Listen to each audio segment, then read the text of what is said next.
Ndabaramukije mwebwe mwese mudukurikirana kuri BF News, ndabaha n'ikaze muri kino kiganiro cacu caka gatondo higenekerezo rya 24 ukwezi n'ukwa gatatu no mwaka turimo w'ibihumbi 2026. Muri kino kiganiro turaza kuganira gato kwigaruka canke kwisubira kubonekana kuwahoze arongoye igihugu ca Kongo ariwe Joseph Kabila Kabange mu kiganiro yakoranye n'ikinyamakuru hano mu gisagara ca Goma. Ikinyamakuru utarinze kuvuga izina ariganiro yashoboye kuvugiramo amajambo novuga yuko akomeye anakakaye, vyerekana neza yuko aje kandi agerageza kugwanya ubutegetsi bwa President Fatih canke Felix Antoine Tshisekedi Chilombo. Sivyo gusa muri kino kiganiro turaza kuganirira hamwe ibijanye n'imigwano yabaye ku munsi w'ejo mu gace ka Kazinga hariya muri territoire ya Masisi. Tubabwire kungena urugamba rwagenze n'ingene rwagiye kurangira muri rusange, nubwo amakuru tumaze kumenya ari uko abantu benshi bashoboye kwapfira. Bisa nuko uno muhari w'inyeshamba z'u Rwanda waboneye isomo ridasanzwe ngaha muri Kazinga. Bisa nuko hari habereye canke wamengo ni Ibagiro ry'abasikari b'u Rwanda bugerageje kuraba amaraso yariko aratemba kujya kwimigazo nk'uko amakuru ava mu bwo buce abitubwira. Rero muri iki gitondo ndagusaba kuraba kino kiganiro kugeruka imari kugira ngo tubandanye tubaha byinshi biriko biravugwa, kugira ngo abantu benshi mutaramenya amakuru ko ari karagenda tubandanye tuba updatinga umwanya turababwiye ko twiyemeje kwama tubaha amakuru uko bimeze kose umwanya ari wo wose. Ari no mpamvu tubasaba cyane gukora subscribe kugira ngo ibiganiro tuza turabaha canke amakuru turabashikiriza muzoze muyumva mu bambere atakibazo na kimwe. Rero n'amakuru aza kumara kanya gato cyane muri kano gatondo. Ndabasabe rero wowe watanguye wugura ino video kutarengana utamaze kumva izino video, kuko biza gutuma utumva amakuru akwiye mu buryo buramvuye. Rero mwumve yuko iyo mufyonze like bituma zino video tubashikiriza zigira kure cyane kandi hashoboka. Iyi ni BF News, jewe ntwako Dide Black. Ikaze mwese tugiye kubana mwa kino kiganiro. Hari ubuvuzi kama Good Life ikorana na Imivo mu Burundi irabahaye ikaze mwivuza indwara zitandukanye kandi zibabaje, harimo amibe, estoma, umugongo, prostate, amaso, ishano n'ibindi byinshi. Dusange Centre Ville, Boulevard de l'Iprona, numero 5, urenganye gato ikiraro, mu Kanyosha kujya gatanu hampande y'isoko, no mu Gatumba ku ipoto ya 34 canke mutwakure kuri 67 95 66 56 canke 62 98 83 41. Hamwe na Good Life twitwararika amagara yanyu nka yacu. Umunsi w'ejo w'igenekezo rya 2023 ari nayo anniversaire y'izi nyeshamba z'u Rwanda, kuko yitwa Mouvement du 23 Mars. Ni umunsi w'ejo warangiye aho mbere bagize anniversaire canke bakoze umunsi mukuru w'isabukuru y'inyeshamba z'u Rwanda, ariko mw'iyo sabukuru bariko baragira abandi bari ku mirongo y'urugamba bariko barahangana na coalition ya FRDC. Ariko reka twigarurukire kwisubira kugaragara kwa Joseph Kabila inyuma yuko bavuze yuko yoba yaguye mu gitero cabereye kuri pole ya Karundo, mu gihe haba iraswa rikomeye n'indege z'amadrone za FRDC nga kuri pole Karundo. Byagiye kumenyekana yuko abasikare batari bake binyeshamba z'u Rwanda baguye muri kiya gitero, harimwo n'izina bavuga yuko Joseph Kabila ashobora yuko yoba ari mu bahitanywe n'ibyo bitero vyahabaye. Ndetse amakuru y'ibihuha yaragiye arasakara hagiye atandukanye, aho mbere bavuga yuko famille yiwe yatanga gukora ikiriyo, yatanga kugira ikigandaro. Ariko Joseph Kabila yongeye kugaragara atangaza isi yose n'amakungu kubera ko uno mugabo yongeye kuboneka. Rero ni mu kiganiro yakoze amaze kugishika mu gisagara ca Goma, aho yavuze yuko azogerageza korana n'ingufu ziwe zose kugira ngo bakure ubutegetsi bw'igitugu ari ubwo yitwa ubwa Fatih nibwo ngo ubutegetsi bw'igihugu ngaha mu butaka bwa Kongo rero ngo agiye gukoresha ingufu zose kugira ngo arabe yuko abenegihugu bashobora mu mwidegemvyo, ariko tukababwira yuko zino ntambara ni M23 kuva kuri Kabila yari isanzwe ihari, kandi n'izi ntambara ziri muri Kongo no kuri Kabila zari zisanzwe zihari. Nta wuzi canke nta wamenye ico yobaje guhindura ku biri ku mirongo y'urugamba, ariko reka turindire kumbure zogerageza kumenya byinshi. Abantu benshi baca bibaza ibijanye n'igaruka rya Joseph Kabila ico bacigeje inyegeje inyuma, baravuga ati hari mu gihe inyeshamba z'u Rwanda vyasa nuko zamaze gucika intege, zamaze kugohokerwa.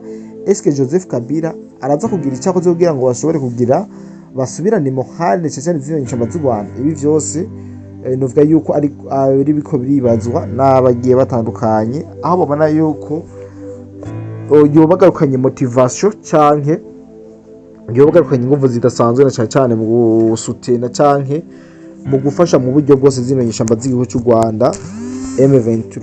Murabizi twari tumaze imisi tubashikiriza amakuru y'ubuzima bubi bw'abasirikare ba M23 abo Rwanda bagiye kugwanira ngaha ku butaka bwa Kongo, kuko amakuru yadushikira ndetse n'ayabavamwo vyaboneka neza yuko abenshi batari bakironka n'agasabuni ko kwiyoga, udufungwa two gufungura bitandukanye nibi bagiye kubamo, kuko Joseph Kabila ashobora kuba ari we yari yaratevye kugira ngo ashobore kubaha buri kimwe na rijya, ari we yahora abatena ashakije mu vyo bakeneye byose. Rero mu majambo yavuze yari amajambo akakaye, amajambo yuzuye agasuzuguro ndetse n'amajambo yuzuye urwango rwo gucanishamwo abakongomani, aho yavuze yuko agiye gukora uko ashoboye kose kugira ngo bashobore kwiyama cyangwa kwikurako ubutegetsi bwa Fatibeto cyangwa ubutegetsi bwa perezida w'igihugu cy'u Rwanda, perezida Antoine Felix Tshisekedi Chilombo.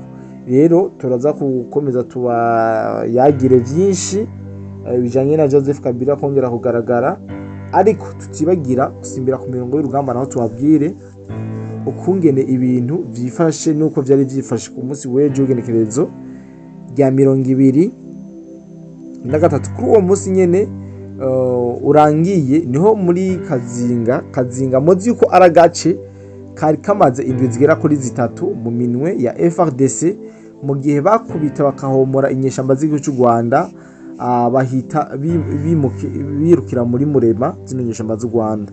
Ku munsi w'ejo niho zasubiye kuvugurura ibitero vyo kugira ngo basubire bifatire ino Kazinga, ariko ntivyashoboye kuborohera kubera ko basanze FRDC yabamvye, bituma nkuko nabivuze mu ntangamarara iyi Kazinga icika irimbukiro canke ibagiro ry'abasirikare b'igihugu cy'u Rwanda, kubera ko amakuru dufise abahapfiriye babaye benshi, inkomere zabaye nyinshi, ndetse vyanatumye ikitaraganya izo nyeshamba z'u Rwanda zimaze kubona yuko zitobandanya canke atanguvu zise zo kubandanya, zahise zihunga. Abakomeretse zabasizeho, abapfuye zabasigeho, nta n'umwanya wo gufata kugira ngo bashobore kwevakiwa imirambo canke abakomeretse. Abacitse ku icumu bahise biyirukira maze barahasigara. Rero mwumve yuko n'abatari bake baciye bafatwa mpiri, baciye baja mu minwe y'abandi bagabo bari mu minwe itari yabo, kugira ngo bashobore gukurikirana ndetse babaze amwe mu mabanga zino nyeshamba z'u Rwanda ziba zifise cyane, aho baba bariko barategura kugaba ibitero canke gukorera ibikorwa vy'urugomo nk'ivyo basanzwe bakora mu bice vyose bigaruriye ngaha ku butaka bwa Kongo. Aha rero muri Kazinga zino nyeshamba z'u Rwanda zimaze kubona ko bitoroshe, niko guca bigira inama bahungira mu gace kitwa Murema. Amakuru dufise nuko FRDC yoba igomba naho ici hatangoza ibitero kugira ngo bikunde ishobore kugerageza gufata ubuce bwose buhanamiye aha muri Rubaya neza na neza muri Masisi. Rero turaza gukomeza tubatohoreze amakuru ko yifashe, ariko mwumve aha muri Kazinga yuko FRDC yatanze ikigo kidasanzwe kuri izi nyeshamba z'igihugu cy'u Rwanda, mu gihe bari bagavye igitero kuri ibirindiro vya FRDC. Ntiborohewe kuko batsinzwe, bongera baratsindagirwa, ndavuga zino nyeshamba z'igihugu cy'u Rwanda. Rero turaza gukomeza tubaronderere amakuru aha muri Murema. FRDC yoba yabandanije kurwanya zino nyeshamba bimeze gute? Turaza kugerageza kubatohoreza amakuru y'ukuri kugira ngo mwese mubandanye muba muri update kugira ngo muze muramenya amakuru menshi kandi agezweho. Muri kino kiganiro cyo muri aka gatondo tugenda tutababwiye amwe mu makuru meza cyane yo ngaha mu gihugu cyacu cy'u Burundi, aho president first lady canke première dame y'igihugu w'u Burundi Agene Ndayishimiye yabonekanye muri Leta Zunze Ubumwe za Amerika, aho yitabiriye ubutumire bwa mugenzi we umutambukanyi w'umugore w'igihugu wa Leta Zunze Ubumwe za Amerika, aho yamutumye kugira ngo bashobore kwitabirira ikoraniro kaminuza cyangwa ikoraniro rinini cyane ryateguwe muri uno umwaka.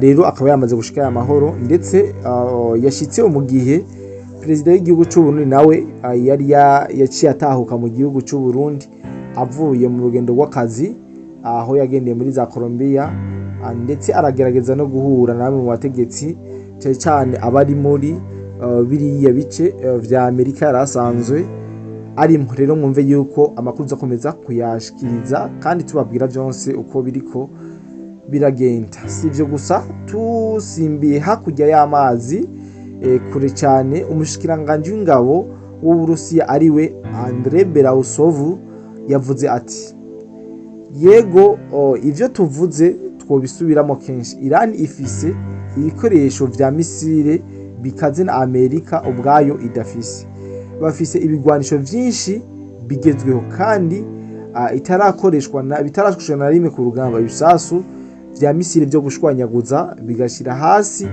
uburasirazuba hagati bwose atari Israel yonyene.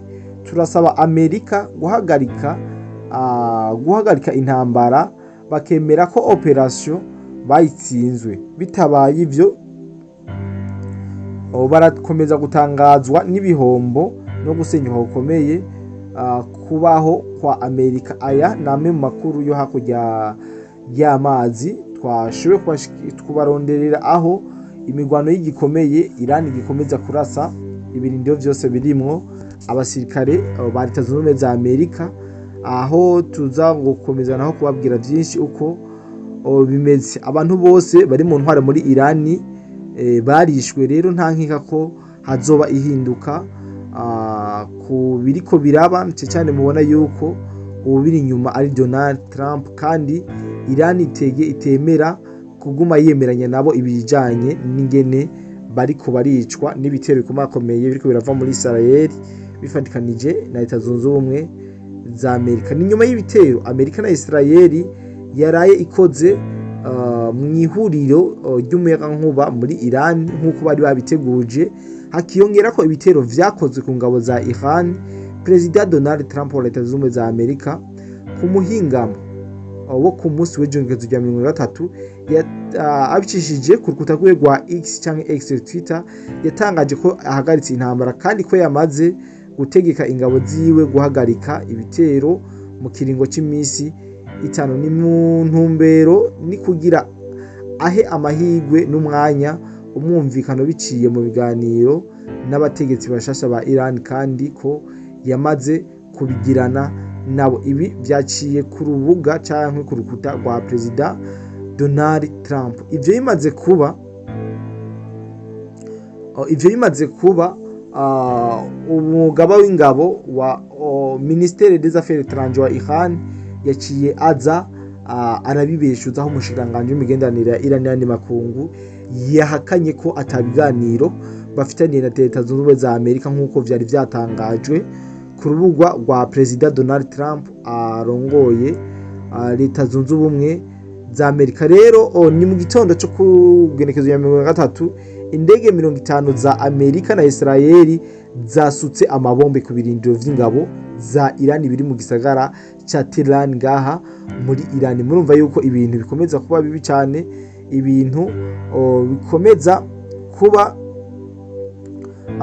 bitosekaza imigenderanire ya bino bihugu uko biri hariya muri kariya gace. Ubwongereza bwo bwaraye burungitse ubwato bugendera munsi y'amazi mu kiyaga cy'Abarabu bwitegurira kuja mu ntambara yo muri Iran. Murumva yuko ibintu bitoroshe. Amerika yo ntiyigeze ngo iterwe ubwoba n'amajambo ya Iran yashikirije. Iri joro Amerika na Israel zashwanyaguje ihuriro ry'umuyagankuba nkuko nari nabibabwiye mu gisagara ca Tehran muri Iran, aho baraye mu mwijima mu gisagara cose nkuko bigaragara ku mafoto n'ama video dufise.